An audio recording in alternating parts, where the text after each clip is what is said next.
Let's face it, you have to be pretty famous to have a highway named after you. For instance, in the Triangle, there is the Dan K. Moore Freeway. Of course, Dan Moore was a governor of our state, as well as a state Supreme Court justice. Near Raleigh, there is the Tom I. Bradshaw Freeway. Tom Bradshaw has been mayor of the capital city and state transportation secretary. In Durham, it's likely you'll drive down the I.L. Buck Dean Freeway. Buck Dean, of course, was, well, just who is I.L. Buck Dean? To be honest, I don't know who I.L. Buck Dean is, but what better place to come and find out than Durham, which is, of course, where the freeway runs. Right now, we're standing outside one of the Bull City's larger malls, expecting to find someone inside who not only knows who Mr. Dean is, but will tell us.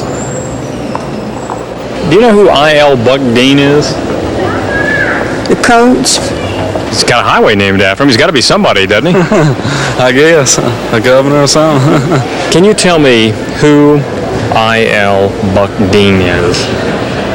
I know that there's a highway named I.L. Buck Dean, but I'm not sure who he is. We couldn't find anyone who really knew who I.L. Buck Dean was, so we called Mr. Dean up on the phone, and to our delight, he invited us over to his Durham home. To our surprise, we found the door with I.L. Dean on it hardly opens up into a mansion, nor does the friendly man who greeted us have a familiar face. No, I.L. Buck Dean isn't famous and doesn't appear to be rich. Yet there's that freeway named in his honor. Well, people talk to you about it and ask you about it, and it makes you feel good. Well, of course, anyone with their own freeway would feel good about it. Why, Mr. Dean even likes to find it on a map, and when he drives on it, what does he do? Well, you look to see if they took the sign down. I.L. Buck Dean, we found, is also quite proud of just what the I.L. Buck Dean Freeway does, allowing traffic to quickly move east or west across Durham, avoiding the congested business routes. Without the expressway, the Triangle would have had a hard road to hoe. Yes, I know you're still wondering who I.L. Buck Dean is and why the freeway was named after him. Well, listen up. In the late 60s and early 70s, I.L. Buck Dean served on the Durham City Council and State Transportation Board. He was instrumental in getting funding for what was then called the East-West Expressway. Last year, the city decided to honor the man who helped make the highway a reality by naming it after him. So next time you're cruising down the I.L. Buck Dean Freeway, remember, he may not be famous, but he has made an important contribution. One footnote, I.L. stands for Eiley Lamont, so you can see why he goes by Buck. I would have been satisfied if we just called it Buck Dean Freeway, because that's all I've had it all my life. In Durham, Bob Phillips, Newsbeat 28.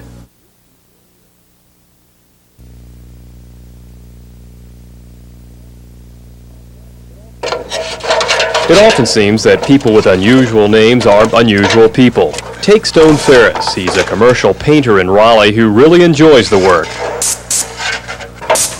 But Stone has other talents besides spraying latex on a wall. He also has a knack for drawing women's clothing with colored pencils. That's right, women's clothing. You see, when Stone's not a painter, he's a designer. And this native Californian says he's ready for the big time. I think I can design just as good as anybody else that there is around. A lot of confidence for someone who was not trained to be a designer, and if you're wondering what he knows about designing clothes, well, enough to already have his own line of evening gowns. These dresses range in price from $60 to $600. Sequins on silk for those with expensive taste. Already one well-to-do Raleigh department store has picked up the R. Stone line.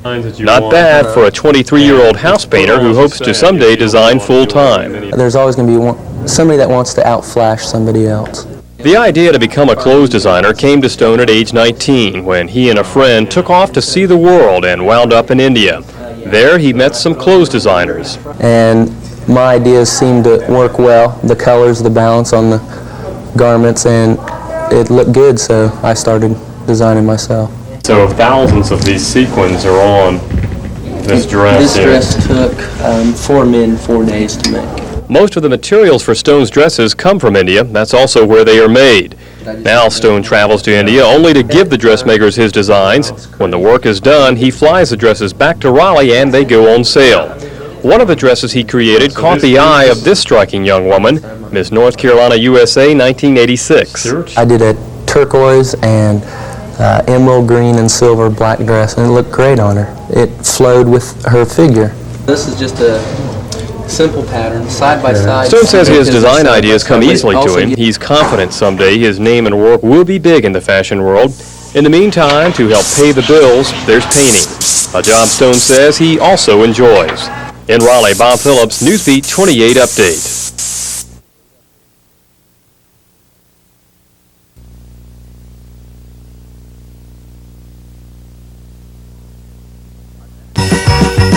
Attention Kmart Blue Light Special shoppers. Wait a minute, Crabtree Valley Mall goers.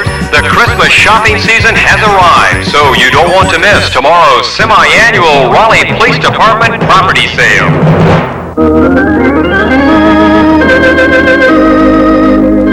That's right, friends. Every item here was once lost or stolen and is now in need of a new home. And tomorrow morning, beginning at 10 o'clock, we're going to auction off. you can bid on a mailbox, a boombox, a toolbox with tools, a phone, a coffee maker, and just what every household needs, a check writing machine. There is an AM/FM clock radio, a CB radio, and yes, a fuzzbuster too. Then the good stuff, bikes, 10-speeds, BMX racers, even clunkers. I used to deliver papers on the mail version of one of these. What if you get something that doesn't work? Buyer beware. It's yours. Highest bidders, of course, get the goods. And one thing you should know about people at these kinds of auctions. They sometimes get caught up in the spirit and bid a little more than they should, but normally you can get pretty good buys on this stuff. Over 100 items will be sold. The police hope to bring in $5,000. All the money goes to the Wake County Public School System. Don't forget, shoppers, registration starts at 9. The auction begins at 10. Absolutely everything will be sold, rain or shine. It all begins tomorrow right here in Raleigh. Bob Phillips, Newsbeat 28 Update.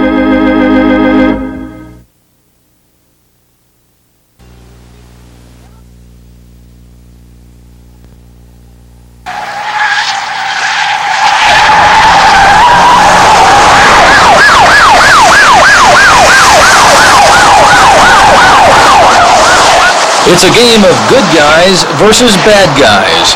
The bad guys try to get away. The good guys in hot pursuit. This so-called game is actually training. Training for the day when these alcohol law enforcement recruits may be involved in a real-life high-speed chase. Right now, the action takes place at an old airstrip near Maxton. Let's go. ALE trainee Robert Bates is one of 13 being put through their paces on this day by the instructors. Instructors who give the trainees a lot to think about. Keeping the car under control for one thing, and of course while you're out here on the training course, listening to your instructor, make sure you understand what he's saying, and you keep the car on the road and not run over the crank on him. It's not easy.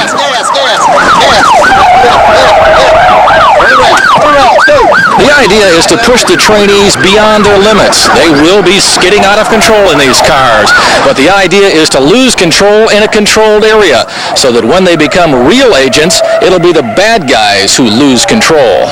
The training is not easy. It lasts 21 weeks with a combination of classroom and behind-the-wheel experience. Instructors say it's necessary because one mistake in real life could cost lives or at least damage property. That's when the bad guys are real. People who tend to flee from law enforcement officers and vehicles run the gamut from very minor, inconsequential traffic violations all the way up, of course, to folks who are suspected or have been convicted of more heinous crimes. Just for the record, I was given a feel for the chase in the bad guy's car. With helmet on, seatbelt firmly secured, and a lot of trust in the driver.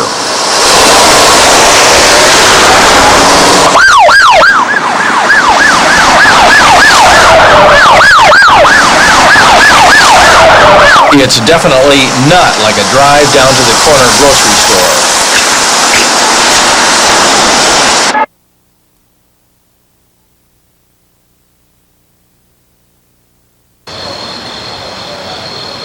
Our Father, who art in heaven, hallowed be thy name. Thy kingdom come, thy will be done. Hours before the scheduled execution, two groups gathered outside Central Prison. On On one side of the road, opponents of the death penalty.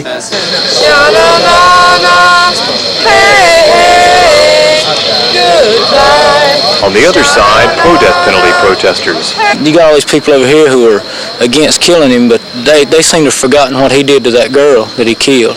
We are a brutal society, and as long as we are and our government says that it's okay to kill people, then we're going to continue to be. A number of prison inmates also let it be known they were against the execution, beating a steady rap against the prison walls and windows.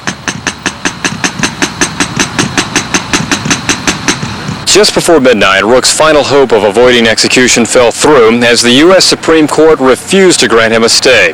The last non-prison official Rook had a conversation with was his lawyer at 12:30. And at 1:10, prison guards started preparing him for execution. Shortly afterwards, Rook gave his final statement to prison officials. Freedom, freedom at last, man. It's been a good one. Media witnesses describe what they saw next. When Rook was wheeled in, he did appear to be very relaxed, restive. The only eye movement that I could detect was he would either look straight ahead or when the tubes from the IVs were moved, he would glance at those. Most of the other witnesses to the execution were law officers, many of them investigators of the murder 6 years ago. The peacefulness, the calm, the dignity and decorum of this event contrast most strongly with the brutality of the crime that leads us here today. I'm glad to see that it's finished. John Rook was officially pronounced dead at 2:11 this morning. His body is now in the custody of his attorney. In Raleigh, Bob Phillips, Newsbeat 28.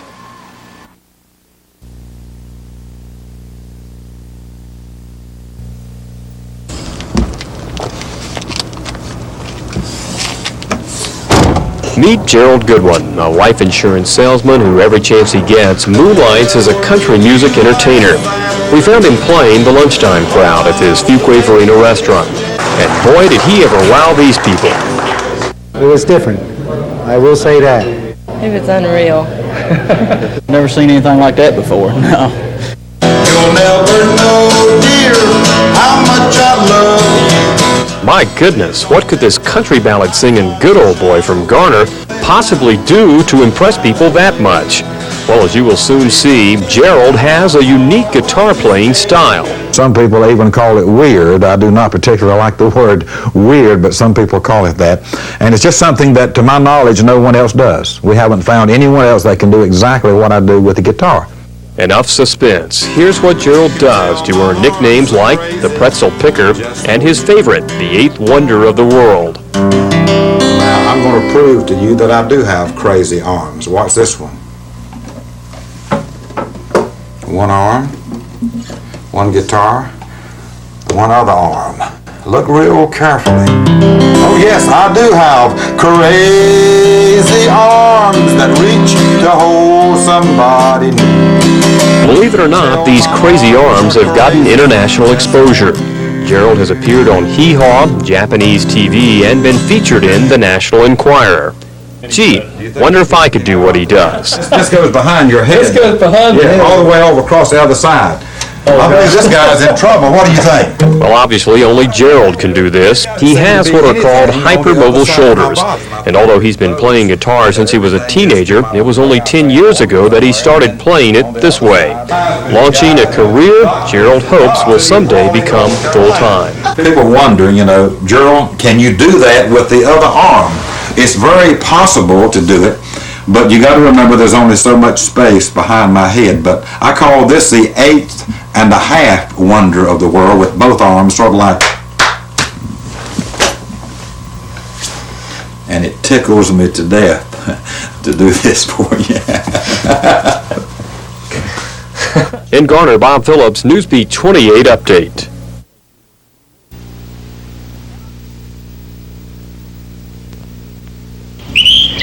Think UNC and Duke have pretty campuses? Guess what? The U.S. Naval Academy in Annapolis, Maryland may have them both beat for beauty. The campus sits on the south bank of the Severn River. It has ornate buildings, cobblestone streets. Here is the campus chapel. Impressive outside, and in. All in all, the U.S. Naval Academy has a very non-military look about it. That is, until you see this. The students. From all over the country they come for one reason, to be trained as officers for either the U.S. Navy or Marine Corps. Enrollment here at the U.S. Naval Academy is about 4,500. Both men and women students are called midshipmen. Getting admitted here is quite an accomplishment. Every year about 14,000 apply for the 1,300 freshman places. There are no questions about competency here. The average SAT score for incoming midshipmen is well over 1,200. To get into the Academy, a nomination from a member of Congress is pretty much required, as is being in the top fifth of your high school class. We know the Naval Academy is not for everyone, but some youngsters just thrive here. But thriving here certainly isn't easy. There are lots of rules you won't find at a civilian college. Midshipmen cannot miss class or lab. Every weekday afternoon there is mandatory phys ed for 2 hours, and every weekday evening there is mandatory studying for at least 3 hours. Nearly every minute of every day is planned. Sometimes you get fed up with it, you know, especially after you come back from home and your brothers, sisters, all your friends are talking about, you know, going to a regular college and all the fun they have and stuff. You know, it's for them to understand what it's like here. Freshmen, or plebes as they are called here, have the fewest privileges. Like we can't listen to a stereo while watching TV. You just don't even think about doing something like that, you know. It's almost comical to watch a plebe in the big dining hall. They are required to eat at attention, eyes staring straight ahead. After each bite, the utensil must be placed aside, and leaning back in their chair is taboo, as is talking. It's all part of a very orderly and disciplined environment. It's pretty rough. You can't really go out and go crazy like they do at some schools. And Tim Hetherington certainly could have gone to some other schools. He's from Raleigh and had scholarship offers to both State and Carolina. Tomorrow we'll find out why Tim chose Navy. In Annapolis, Maryland, Bob Phillips, Newsbeat 28.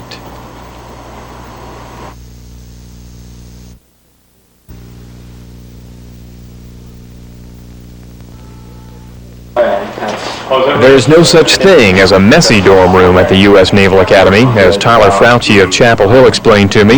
Your hanging uniforms are supposed to go white, khaki, black, all facing towards the door. Books, uniforms, even underwear must all be neatly placed in the space provided. And of course, the bed must be made the right way too.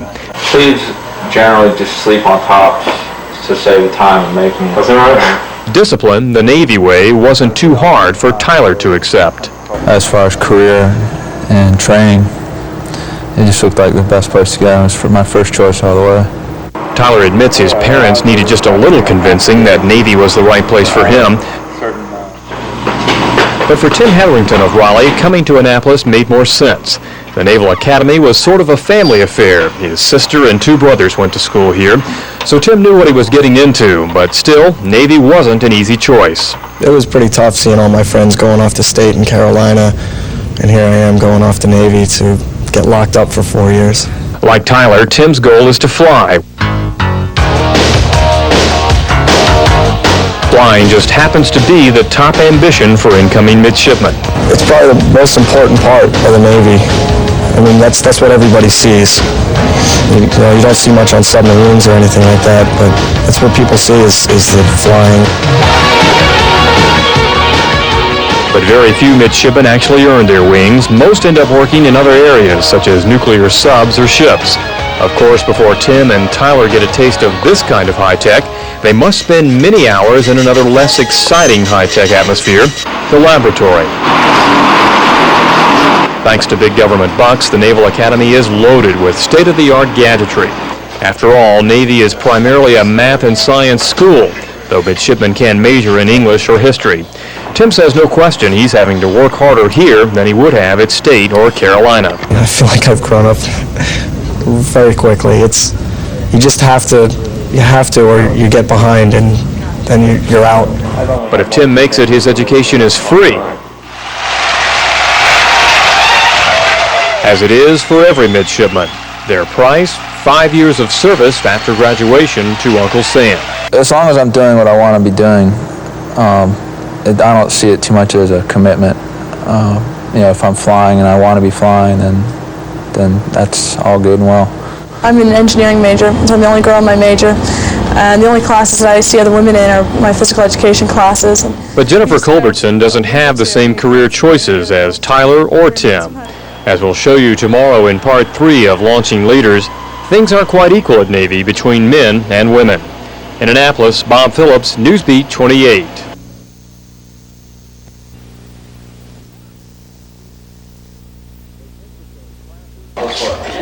They take the same classes, they go through most of the same physical training, they even live in the same dorm. Yet it's different for women at the U.S. Naval Academy. You stick out like a sore thumb. But Jennifer Culbertson is used to that. She's been here for 4 years. The guys are aware that the girls are minority and usually make a special effort not to make it rough on us. Even though women make up 7% of the enrollment, 2 years ago the Academy's top graduate was a woman. Jennifer is an honor student in engineering. She says women can make it here. You sort of make or break it on your own. They're not saying, oh, I'm not going to respect her because she's a woman. They'll respect you if you do your job.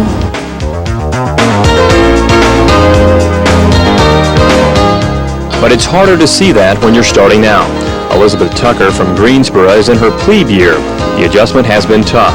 She studies over 30 hours a week. There's no time for socializing. But Elizabeth came here to become an officer in the Navy. It's hard, but you have to think to the future that it's going to be worth it. Elizabeth and Jennifer's career options are limited since women are prohibited from combat duty. Jennifer accepts that. She wants to design ships when she gets out, and the Navy has provided the education for her to do so. But there is that drawback. Like Elizabeth, Jennifer wishes she could have spent more time away from her books. Sometimes I feel there's a lot of pressure against me because I'm a woman. And then there's some times when I feel people are bending over backwards because I am a woman. Though it may not look like it, midshipmen do have fun at the Academy.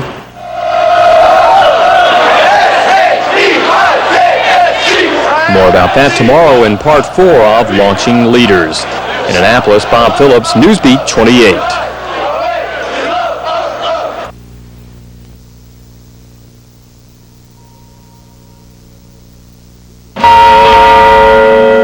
It's easy to forget sometimes that the U.S. Naval Academy is actually a college, that most midshipmen are mere teenagers.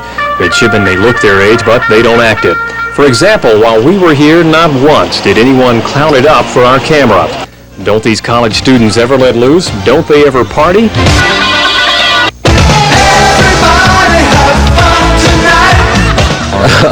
No, sir, none of that. Not during the week, at least. Oh, so weekends here must be wild. Usually go see movies, go out with the guys, go to the mall, you know. Actually, the social life here isn't bleak all the time. Male and female upperclassmen are allowed to date. Still, the presence of women here hasn't livened things up that much. Sometimes you just get really sick of hanging around all the guys. So how do midshipmen have fun?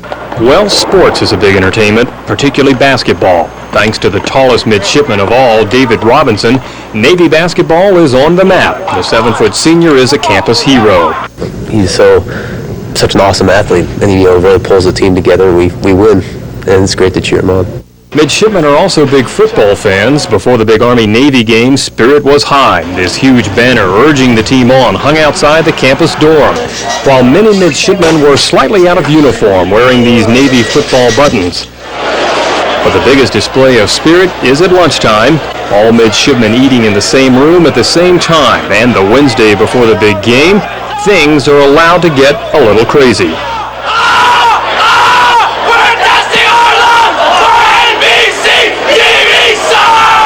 Basically, it's anything goes.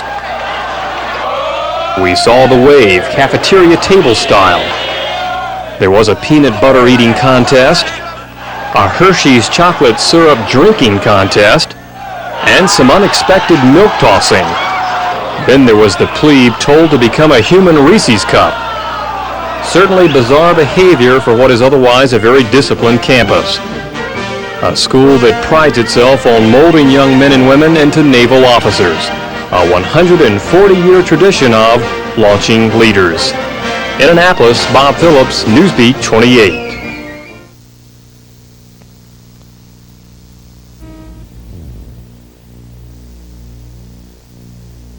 Today's sunny skies and warm temperatures don't mean that it's all smooth sailing. In fact, with tonight's colder temperatures, it may look like smooth skating on area roads. Bob Phillips joins us now live with an update on the road conditions. Bob? Terry Val, it has been a dangerous night to be driving out on the Triangle. There have been many accidents here and throughout our area due to the icy slick roads. Right now I'm standing by an entrance ramp onto the Raleigh Beltline. At first glance it appears that this street is clear of the snow and ice, but closer inspection shows what's really happening here and elsewhere along many of our roads. It's a thin layer of ice that's formed here and it goes all the way across the street. This may not be the best illustration to show you, but coins just skate easily across what normally is rough pavement. That's because this band of ice is here. It will be here all night long and early tomorrow morning, and that means trouble for motorists.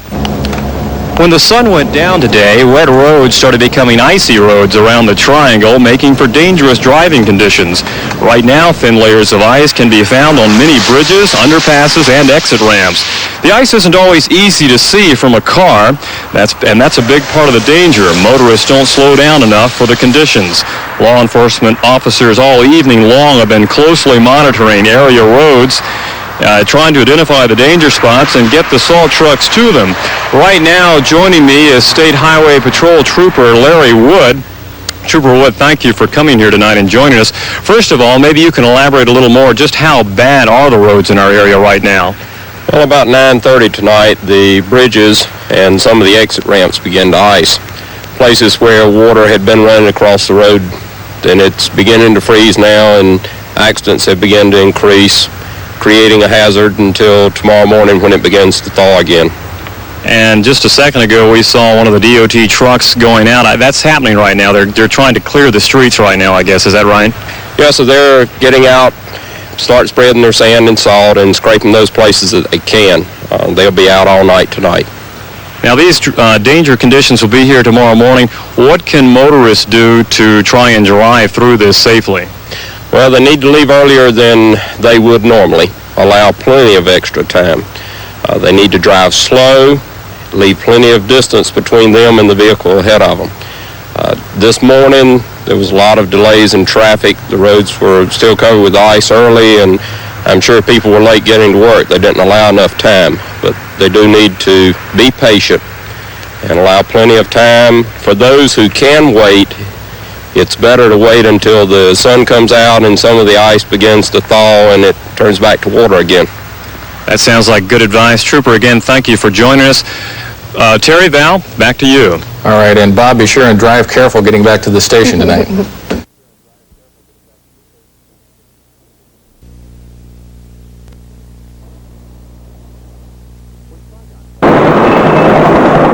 When Saigon fell in 1975, thousands of Vietnamese fled to the United States. Lon Ween and his family made it out safely and settled in Raleigh. Lon works for ITT. One of his sons, Lynn, graduated from NC State and works for the State Department of Transportation. A daughter, Vondon, is a state student studying accounting. While the Ween family misses Vietnam, they very much like calling North Carolina home.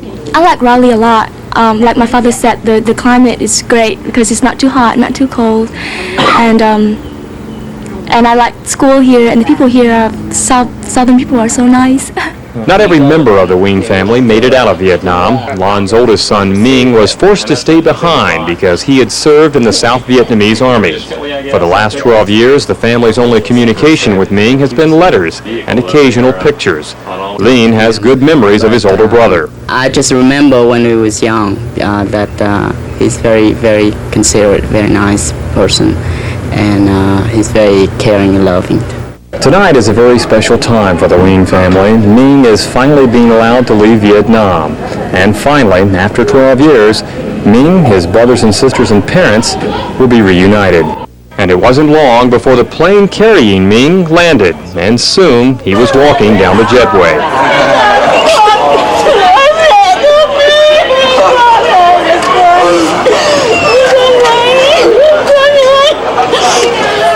The Ween family hopes this won't be their last reunion.